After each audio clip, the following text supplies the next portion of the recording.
All right, I think it's time to start weaving.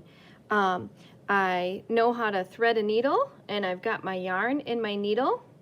I've got my weaving loom created. I have my name on the back. Okay, and now I'm gonna start to weave. Weaving, remember, is going over, under, over, under. These are called our weft, and then we're gonna make the warp, okay? So watch how I do this. And some people like to tie their string onto this first row. I'm just gonna leave it, but I'm gonna watch where the tail is. So watch how I do this, okay? I'm gonna go with my needle. Let me get closer to the camera here. I'm gonna go under, over, under, over, under, over. And now I've gotten to this place where my needle doesn't bend anymore. I've gone pretty far. So I'm gonna pull my needle through like that. But now I don't wanna pull it all the way through, or I'm just gonna pull my yarn out. So I'm gonna leave about this much kind of just hanging out there.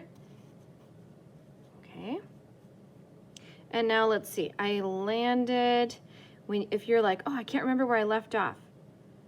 I finished on this row and I went under. Now I have to go over this one, under, because remember it's opposite, over, under, over, under, over, under.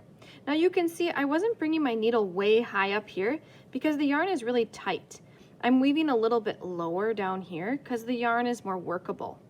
But then after I pull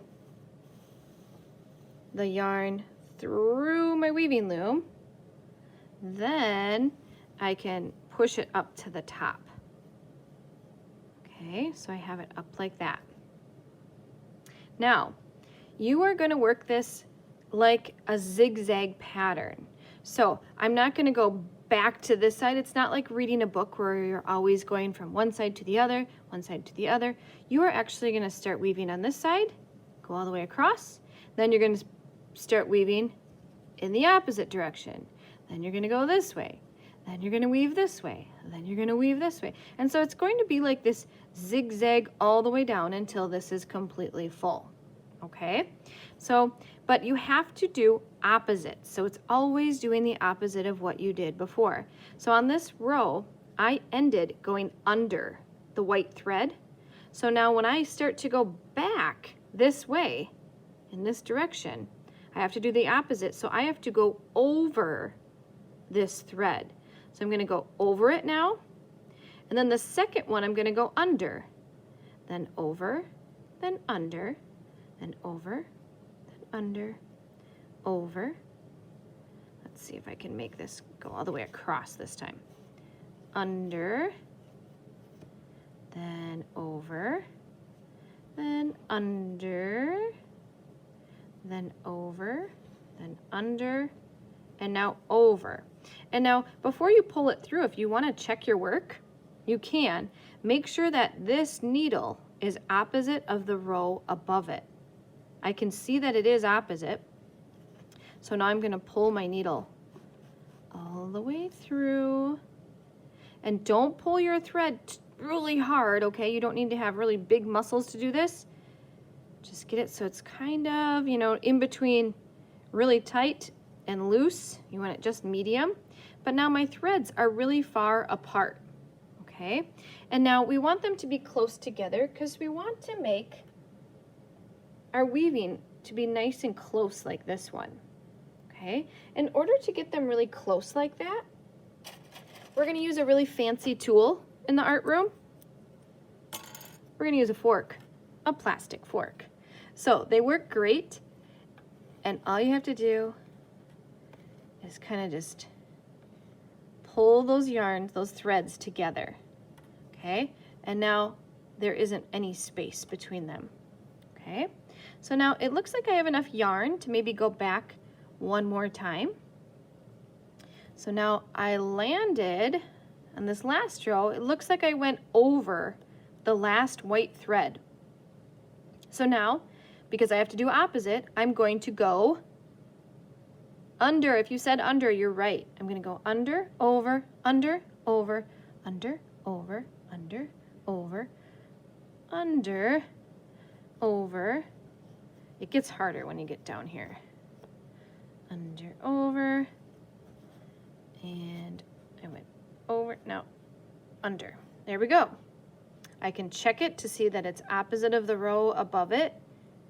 So I'm checking some of my threads to make sure they are opposite. Yep, they are.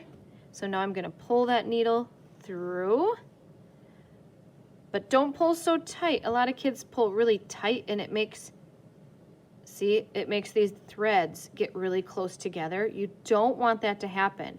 If that's happening, use your finger and pull it so that this yarn is looser.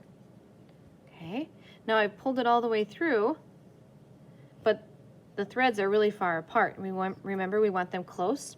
So use your fancy tool, your fork, to push them all right next to each other. Okay, now I think this thread has gotten too short. It's not going to make it all the way across with my needle, so I need to add another color. So some people don't like to tie knots, but I actually like to tie knots. Go and get a new color of thread. So find the end of the yarn, get about, let's see, the length of your arm. Oh, the bell's gonna ring in a second. Sorry guys, I always make my videos in the morning. Now we're gonna tie a knot. So let's go over how to do this. I make a letter X with my old yarn and my new yarn that I cut, because I'm gonna start using white. And then I'm gonna go under, loop it around, and go back up. So I'm back like a letter X, but I made a little loop in the middle, okay? It's just like when you tie your shoe. Then I'm gonna do it again, but now I'm gonna use the tails. I'm gonna crisscross the tails, and when I crisscross them, I made a little hole. See that little loop in the middle? The little loop by crisscrossing the tails? I'm gonna take one of the yarns, and I'm gonna put it into the middle, and then I'm gonna pull it nice and tight. So it really is like when you start to tie your shoe, but do it 2 times, okay? Now, I have my knot there. You can trim off, if you have your knot really, really tight, make sure it's tight. You can trim these little extra pieces off if you'd like, or you can always trim them off later. It doesn't matter, it really doesn't. Then find the end of your yarn. So now I'm gonna find the end of my new yarn, which was white. I make that little loop. I thread my needle again, pull it out, okay?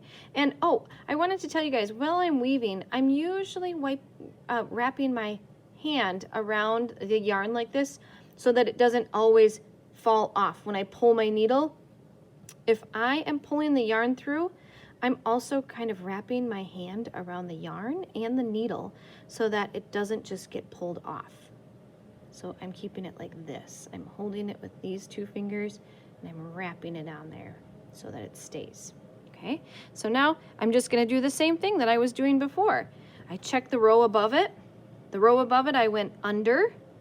So now I'm going to go over because I have to do opposite. So now I just go over, under, all the way across. Over, under, all the way. And see how I'm kind of helping it happen here? That's totally fine. I'm kind of lifting my threads. Okay, I check it, making sure that I did opposite. Good. I check my work. And then I'm gonna pull it through, but remember, don't pull too tight. If it gets stuck on that knot like that, just give it a little extra tug. No big deal. Now stop pulling when it gets really a little bit tight. You don't want it to pull that last thread close. Looks like I'm getting a little bit too tight, so let me use my fork. Push them up like that. Oh, it's starting to look really cool. And it's gonna get bigger and bigger and bigger. Okay, all right, you guys. Well, raise your hand if you have any questions. I can only help 1 person at a time. If someone at your table is doing a really great job and I'm busy, then ask them for help too, okay? Use people around you as helpers as well. All right, you guys, I can't wait to start weaving with you all. This is such a fun activity.